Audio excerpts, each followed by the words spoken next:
Halo, perkenalkan, nama saya Usiba Cahyata Siswoyo dengan NIM G0023212.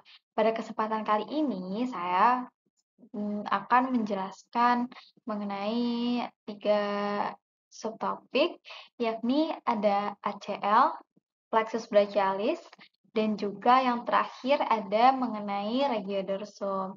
Pertama, kita mulai dari ACL terlebih dahulu. Osanya dulu nih. Jadi, apa aja sih osa yang menyusun artikulatio terkait ACL injury itu? Nah, jadi ada namanya artikulatio genu. Itu letaknya di lutut. Dia terdiri dari artikulatio femoropatellaris dan artikulatio femorotibialis. Untuk tulang-tulangnya atau osa-osanya itu ada os femur, os patella, dan yang terakhir ada juga os tibia.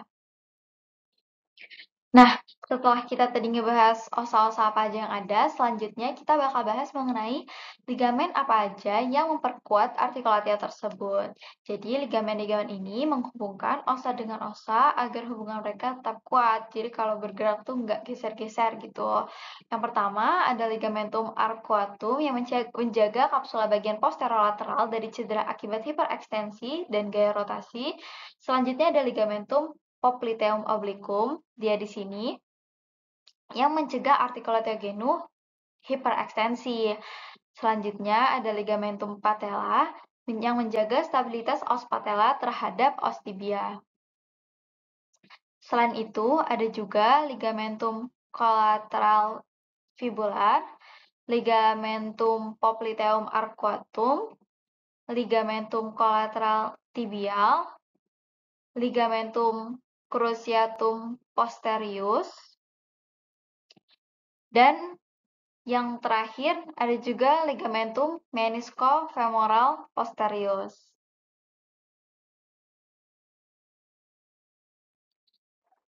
Kayaknya kurang lengkap kalau kita belum ngebahas musculus yang berperan dalam pergerakan struktur artikulatio tersebut. Jadi, di sini ada kelompok musculus yang namanya itu quadriceps femoris. Karena quadriceps itu berarti udah jelas dong ada berapa musculus di sini. Ya, bener banget. Di sini ada 4 musculus. Ini kita bahas mulai dari ini ya, tampak anteriornya dulu. Yang pertama, di sini ada musculus rectus femoris, terus ada musculus fatus lateralis, ada juga musculus fatus intermedius di sini, dan yang terakhir ada musculus fatus medialis. Udah bahas anterior, sekarang kita bahas posteriornya juga dong. Nah, di posterior ini ada kelompok otot yang bikin kita kalau olahraga tuh suka kerasa sakit kalau di belakang kakinya. Apalagi kalau di pemain bola. Nah, apa sih nama kelompok ototnya? Di namanya itu hamstring muscle. Ototnya ada apa aja sih? Nah, dia disusun oleh 4 otot. Jadi ada biceps femoris, caput brevis, dan juga caput longum di sini. Terus ada juga musculus semimembranosus. Dan yang terakhir ada musculus semitendinous. Selanjutnya di sini juga selain yang termasuk dari hamstring muscle itu ada juga musculus gastrocnemius. Buat bagian lateral, jadi musculus apa aja sih yang terkait sama artikulat yang dari tadi kita bahas? Nah, di sini ada 2, ada musculus sartorius dan juga musculus tensor fascia lata. Udah selesai bahas musculus, sekarang kita bahas tendo yang berperan dalam pergerakan struktur. Tendo inilah yang menghubungkan osa dengan musculus. Di sini ada adductor magnus, terus semimembranosus, dan juga biceps femoris. Selanjutnya, ini yang belum tampak di gambar sebelumnya, ada popliteus, dan yang terakhir di sini ada quadriceps femoris. Kalau yang kita bahas sebelum-sebelumnya mungkin udah nggak asing lagi ya, kayak muskulus kita tahu itu otot, gitu, osa kita tahu itu tulang. Nah, di sini eh, aku juga mau bahas mengenai bursa. Jadi bursa itu emang khas ada di struktur ini. Jadi bursa itu adalah kantung berisi cairan yang terletak di dekat tonjolan tulang dan bersendian. Fungsinya sebagai bantalan. Dan bursa ini terbentuk dari kantung sinovial yang bertujuan agar otot dapat meluncur. Ada apa aja nih bursanya? Yang pertama ada bursa suprapatellaris, ini di atas. Terus bursa subfacialis prepatellaris, kemudian bursa infrapatellaris profunda, nih yang di bawah ini. Terus yang terakhir ada bursa subpoplitea. Belum lengkap kalau kita belum ngebahas mengenai vaskularisasi apa aja yang ada di bagian tersebut. Buat vaskularisasinya, kita mulai dari arteri. Nah, struktur ini dilewatin sama arteri yang namanya arteri poplitea. Ini. Nah, arteri ini merupakan terusan dari arteri femoralis. Jadi, setelah arteri femoralis melewati kanalis adductorus, arteri tersebut kemudian baru dinamakan arteri popliteal yang melewati struktur ini nih. Nah, arteri popliteal inilah yang menvaskularisasi articulatio genus. Arteri ini melewati sisi posterior dari genus, yaitu melewati Fasies popliteal dan juga fossa intercondylaris. Selanjutnya, untuk venanya, struktur ini dilewati oleh vena yang namanya sama, kayak arteri yang udah kita sebut di slide sebelumnya, yaitu namanya vena poplitea. Tapi, selain itu, kan vena poplitea ini di profundus. Untuk yang di superficialnya, dia ada vena sapena parva dan juga vena sapena magna di sini. Bedanya apa sih yang superficial sama profundus? Jadi kalau yang superficial ini berfungsi untuk mengangkut darah dari kulit dan jaringan lunak di sekitar lutut dan kaki. Sedangkan buat yang profundusnya berfungsi dalam mengalirkan darah dari otot-otot di daerah lutut. Selanjutnya kita move on dulu nih dari ACL tadi itu udah selesai kita bahas, kita tinggalin dulu ya. Sekarang kita mulai bahas mengenai plexus brachialis. Jadi plexus brachialis adalah jaringan nervus yang terletak di daerah neck dan juga shoulder manusia. Plexus berarti jaringan yang teranyam atau terjalin, sedangkan brachialis menunjukkan pada regio brachium dan juga antebrachium. Plexus brachialis ini terbentuk oleh serangkaian spinal nerve dari cervical 5 sampai thoracal 1. Nervus ini bersatu dan membentuk serabut nervus yang mengatur pergerakan dan sensasi pada brachium dan sebagian trunci.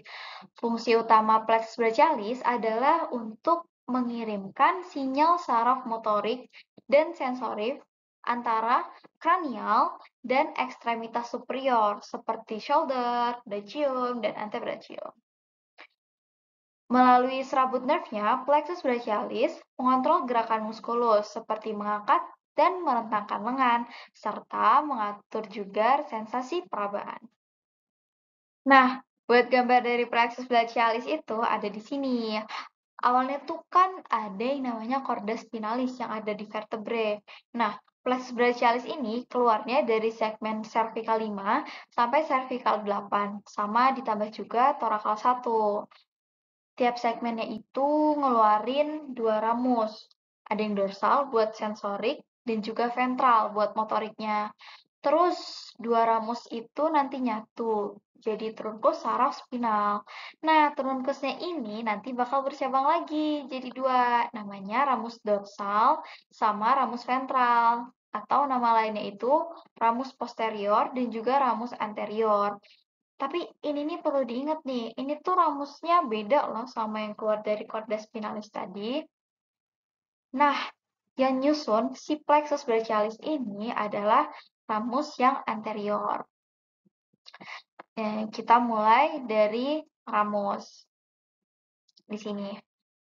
Brachial plexus ini tersusun atas ramus-ramus anterior dari cervical 5 sampai 8 ditambah dengan torakal 1, seperti yang udah aku bilang tadi. Terus intinya tuh kan ramusnya brachial plexus tuh maksudnya ya ramus anterior. Perlu diingat nih, pokoknya itu tuh bukan ramus yang keluar dari corda spinalis. Nanti dari ramus cervical 5 ini bakal ada percabangan yang merupakan nervus dorsal scapular di sini. Terus kalau dari yang cervical 5, 6, 7 nanti mereka nyatu keluar dari percabangan membentuk nervus thoracic longus. Terus selanjutnya di trunkus, pada bagian inferior leher, ramus plexus brachialis ini bersatu membentuk 3 trunkus. Ada trunkus yang superior, medial, dan juga inferior. Yang superior ini persatuan dari cervical 5 dan juga 6. Kalau yang medial ini dia dari 7, terus kalau yang inferior itu dari cervical 8 dan juga torakal 1. Dari trunkus superior itu nanti dia kebentuk cabang di sini yang merupakan nervus subscapular dan juga nervus subclavius di sini. Selanjutnya setelah trunkus di sini ada divisi. Nah, itu kan bisa kita lihat di gambar ya. Kalau trunkusnya itu nanti kebagi jadi divisi anterior, posterior, anterior, posterior, anterior, posterior. Semuanya punya anterior dan posterior. Divisi anterior dari ketiga trunkus ini mempunyai persarafan ekstremitas superior kompartemen anterior. Yang mereka ini bakal jadi otot flexor, akan ada di otot flexor. Sedangkan divisi posteriornya menyuplai persarafan ekstremitas superior kompartemen posterior. Jadi dia kalau yang tadi otot flexor berarti ini kebalikannya dong, otot extensor. Selanjutnya ada juga korda. Divisi-divisi tadi membentuk 3 korda. Korda. Nah, ada yang korda lateralis, terus medialis, dan juga posterior. Kalau yang lateralis ini bisa kita lihat ini penyatuan divisi anterior dari trunkus superior dan medial. Terus kalau yang medialis ini yang di bawah ini lanjutan dari divisi anterior trunkus inferior. Buat yang posterior itu penyatuan divisi posterior dari ketiga trunkus tuh. Ya, kelihatan ya, gitu. Untuk korda lateralis ini, dia nanti punya percabangan yang merupakan nervus pectoralis lateral. Terus kalau yang medialis ini, dia punya 3 percabangan. Ada nervus pectoralis medial, terus nervus cutaneus brachialis medial, dan juga nervus cutaneus antebrachialis medial. Buat yang posteriornya punya percabangan yang merupakan nervus subscapularis superior dan inferior, dan juga nervus thoracodorsal. Ya, gitu. Ini ya nama-namanya. Terus kalau nervusnya sendiri, nah dari korda-korda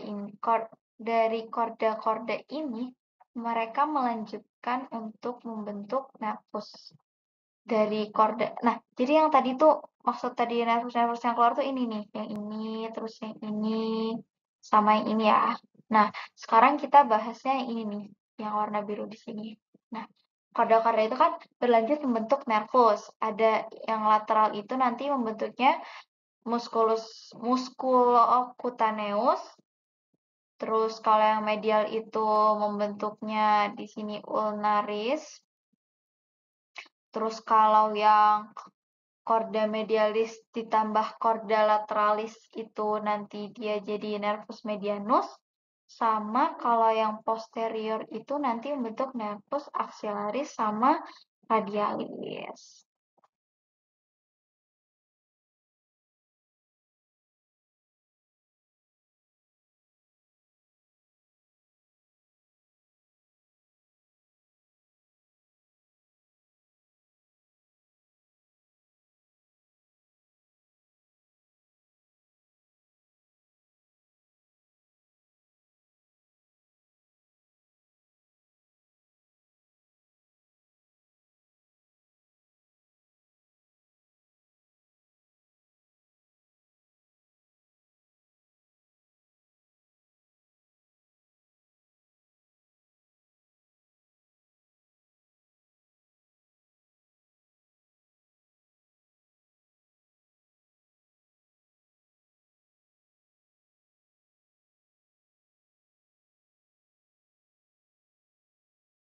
Tadi kan udah ngebahas tentang percabangan-percabangan yang tadi yang banyak, terus ujung-ujungnya dia jadi nervus apa.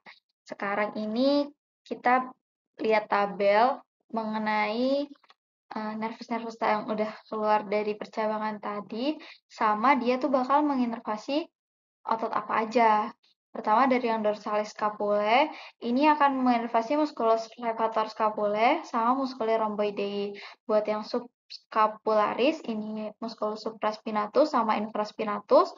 Subscapularis, ini musculus subscapularis sama musculus teres mayor.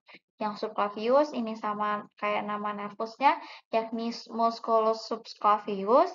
Buat yang thoracic longus, ini musculus serratus anterior. Terus di sini pectoralis ada pectoralis mayor dan pectoralis minor.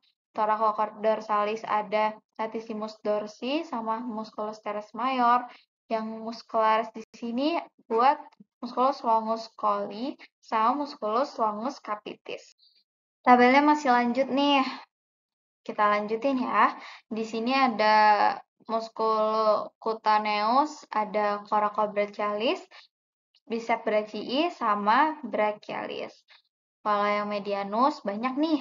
Ada pronator teres, flexor carpi radialis, palmaris longus, flexor digitorum superficialis, flexor pollicis longus, flexor digitorum profundus yang radial partnya, pronator quadratus, flexor pollicis brevis, caput superficial, opponens pollicis, dan sama lumbricalis 1 dan 2. Buat yang ulnaris, sama kayak medianus, dia juga banyak. Ada flexor carpi ulnaris, flexor digitorum profundus, ulnar part, terus palmaris brevis, flexor digiti minimi, opponent digiti minimi, abductor digiti minimi, flexor pollicis brevis, caput profundum, adductor pollicis, lumbricalis 3 dan juga 4 sama interossei. Terus di sini ada cutaneus brachii medialis, terus ada juga nervus cutaneus antebrachii medialis. Terus di sini ada axillaris yang menginervasi deltoideus sama teres minor. Ada juga radialis yang menginervasi triceps brachii, anconeus, brachioradialis, extensor carpi radialis longus, extensor carpi radialis brevis, supinator, extensor digitorum, extensor pollicis longus, abductor pollicis longus, terus extensor pollicis brevis, extensor indicis, dan juga musculus extensor carpi ulnaris. Wah, udah sampai pembahasan terakhir nih. Yang terakhir, aku mau bahas mengenai regiodorsum. Nah, jadi di sini ada musculus penyusun-penyusun dari regiodorsum. Buat muskulusnya itu ada 5. Aku mau ngasih sedikit cara buat ngafalin. Jadi di sini aku mau bikin sikatan ya. Sebenarnya aku nggak tahu sih membantu atau enggak. Tapi mungkin ya mencegah kita ketinggalan. Tapi enaknya kalau ngafal muskulus itu sebenarnya kita ngeliat gambar terus bayangin itu tuh di tubuh kita tuh ada di sebelah mana sih, dia nempelnya ke mana sih, interstisial sama origonya ke mana sih gitu. Cuman kalau disuruh bikin singkatan, mungkin aku pakai ini ya, dari kata LRT. Kalian tahu LRT kan? Nah, jadi singkatan itu L2, R2, dan T. Buat L2. L2 itu berarti di sini ada levator scapulae, terus ada latissimus dorsi yang besar di bawah. Buat R2-nya ada rhomboideus minor sama rhomboideus mayor. Yang minor yang pastinya minor-minor tuh yang kecil. Terus kalau mayor tuh yang besar. Sama buat T-nya tuh ada trapezius yang dia dari atas sini sampai ke bawah sini. Udah sih, gitu aja. Semoga singkatannya membantu ya. Tapi kita tetap harus melihat gambarnya biar kita paham dan bisa ngebayangin letaknya itu ada di mana. Selanjutnya aku mau bahas nih mengenai masalah atau penyakit yang bisa ada di regiodorsum. Ini namanya Wenger scapula Jadi di sini dia skapulanya wing terbang, berarti skapulanya terbang, skapulanya melayang. Kalau di gambar ini dia yang sakit itu yang sebelah kanannya ya. Jadi, bayang skapula itu merupakan kondisi di mana otot di sekitar skapula terlalu lemah dan ini mengakibatkan terbatasnya kemampuan untuk menstabilkan si skapulanya. Bakal mengganggu kerja bahu dong tentunya. Terus apalagi kalau digerakkan fleksi sama abduksi. Jadi nanti dia tuh seperti kehilangan kekuatan atau gerakannya jadi terbatas. Dan kalau digerakin itu menjadi sumber rasa sakit. Kondisi ini pastinya mengganggu juga buat kemampuan mengangkat, menarik, dan juga mendorong dari si penderita. Ring scapula ini terjadi akibat kelumpuhan atau kelemahan otot trapezius atau serratus anterior. Trapezius tadi udah kita lihat di slide sebelumnya. Buat penyebabnya antara lain adalah traumatik atau cedera pada lengan, post-infeksi, gangguan bawaan sejak lahir seperti muscular dystrophy. Terus ini tuh wing scapula itu dibagi menjadi dua. Ada yang medial sama ada yang lateral. Apa sih bedanya? Kita bakal bahas di slide selanjutnya. Buat yang medial itu penyebabnya adalah kelemahan pada otot serratus anterior yang adanya di sini. Sedangkan kalau yang lateral tuh karena kelemahan otot pada trapezius ataupun di romboidnya di sini. Nah, di sini aku mau bahas mengenai ini nih, pokoknya hubungannya sama nervus-nervus inilah. Nah, penyebab paling umum dari scapular winging itu adalah kelumpuhan dari serratus anterior. Ini disfungsi yang disebabkan oleh traumatik. Bisa yang akibat benda tumpul, perputaran leher atau pundak yang tidak biasa secara tiba-tiba, terus juga bisa karena gerakan berulang pada atletik, atau tapi selain yang traumatik juga bisa nih yang non-traumatik, misalnya penyakit akibat virus seperti influenza, bronkitis, poliomielitis, terus bisa juga karena reaksi alergi obat sama overdosis obat. Dan yang terakhir juga bisa karena iatrogenik atau manipulasi chiropraktik. Nah, karena chiropraktik itu bisa terjadi lesi atau kerusakan pada long tracheic nerve itu yang udah aku highlight warna biru. Jadi di situnya tuh nervus yang di situ rusak dan bisa menyebabkan ring scapula tadi. Selain itu kalau terus tadi kan yang menyebabkan kelumpuhan serratus anterior. Kalau yang kelumpuhan romboid ini juga sifatnya neurogenik dan dia melibatkan dorsal scapular nerve itu yang di atas yang udah aku highlight juga. Penyebab cedera paling umumnya itu saraf kejepit. Dorsal scapular nerve ini bisa terperangkap di musculus calenus medius. Selain itu juga bisa karena cedera akibat kecelakaan atau dislokasi bahu anterior. Udah selesai slide ini jadi slide terakhir yang aku bahas. Sekian, mohon maaf apabila ada kekurangan. Terima kasih.